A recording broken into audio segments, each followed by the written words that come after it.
2/3 of Americans buy houses, 1/3 rent.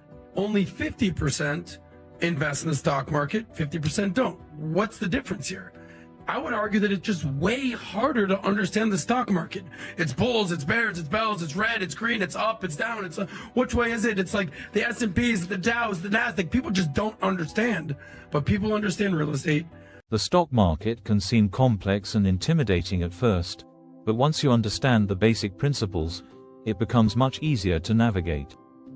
Whether you're looking to invest for the first time or simply want to improve your financial literacy, this video will help you understand how the stock market works and how you can participate in it. Before starting, don't forget to like and subscribe to our channel for more future updates. What is the stock market?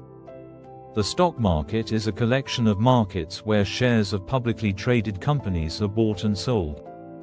These shares represent ownership in a company, and when you buy a share, you become a part owner of that business. There are two main ways to participate in the stock market. Buying stocks. Investors buy stocks with the hope that their value will increase over time. If the price goes up, you can sell the stock for a profit. Selling stocks. Investors also sell stocks if they believe the price is going to drop, sometimes to cut their losses or to free up cash for other investments. Stocks are traded on exchanges such as the New York Stock Exchange, NYSE, or Nasdaq, and these exchanges facilitate the buying and selling of shares. How does the stock market work? The stock market operates on the principle of supply and demand. When a company performs well or investors believe in its growth prospects, demand for its stock increases, pushing its price up.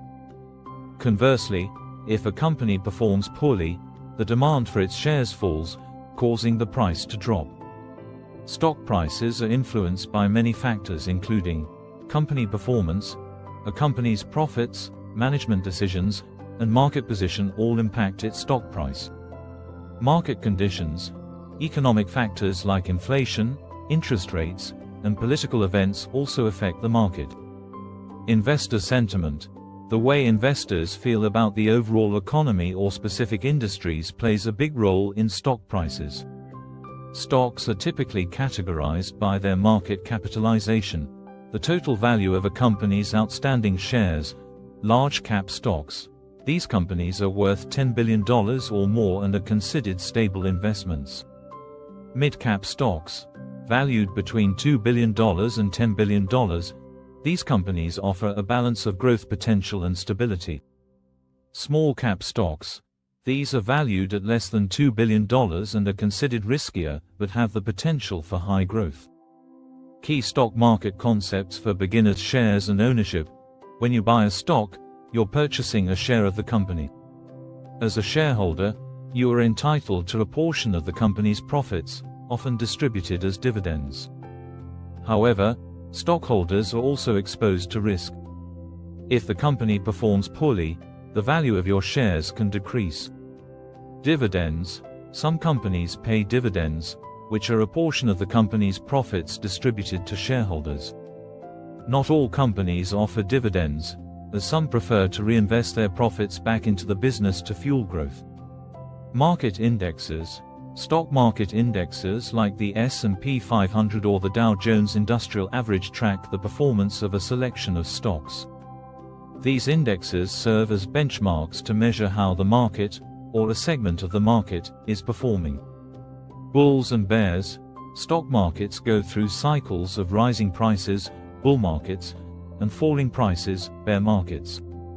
In a bull market, investors are optimistic, and stock prices rise, while a bear market signals investor pessimism and declining stock prices. Why invest in the stock market? Investing in the stock market can be one of the best ways to build wealth over time. The average return of the stock market historically has been about 7–10% per year after adjusting for inflation. While stocks can be volatile in the short term, the potential for long-term gains is significant. Building wealth. The stock market allows investors to grow their wealth over time as stock prices appreciate and companies distribute dividends. Compound interest. Reinvesting dividends and holding onto your investments over many years allows your money to grow exponentially through the power of compounding. Hedge against inflation. Stocks tend to outpace inflation over time, preserving and growing your purchasing power. Common types of stocks. Common stock. Most people invest in common stocks, which provide voting rights in a company's decisions and the possibility of dividends. However, in the event of a company's liquidation, common stockholders are the last to be paid after creditors and bondholders. Preferred stock. Preferred stockholders receive dividends before common stockholders, but typically do not have voting rights. In case of bankruptcy, preferred shareholders have a higher claim on assets than common shareholders. Growth stocks. These are shares of companies expected to grow faster than the market average. Investors buy growth stocks for potential price appreciation rather than dividends, as these companies often reinvest profits into the business. Value stocks. Value stocks are shares of companies that appear undervalued compared to their earnings. These stocks may be trading below their intrinsic value, making them attractive to investors looking for bargains. Understanding risk. Risk is an inherent part of stock market investing. However, managing risk is key to successful investing. There are several types of risks you need to consider. Market risk, the risk of the entire market declining due to economic factors. Company risk, the risk that a specific company may perform poorly or fail. Liquidity risk, the risk that you may not be able to sell your shares when you need to because there aren't enough buyers. Political risk, the risk that government actions, such as changes in regulation or taxation, may affect stock prices. The key to managing risk is diversification. By spreading your investments across different sectors, industries, and even asset classes, such as bonds or real estate, you reduce the impact of a poor performing stock on your overall portfolio. How to start investing in stocks. Set financial goals. Determine your investment goals, whether it's saving for retirement, a house, or other long-term financial objectives. This will guide your investment strategy. Educate yourself. Learn about different investment options, risk tolerance, and how the stock market operates. Numerous free online resources, books, and courses are available for beginners. Open a brokerage account. You need to open a brokerage account to buy and sell stocks. Online brokerages like Robinhood, Fidelity, and Charles Schwab offer easy-to-use platforms with various features tailored for beginner investors. Determine your investment strategy. Decide whether you want to invest in individual stocks, mutual funds, or exchange-traded funds, ETFs. Mutual funds and ETFs allow you to invest in a basket of stocks, which offers more diversification than buying individual stocks. Dollar cost averaging.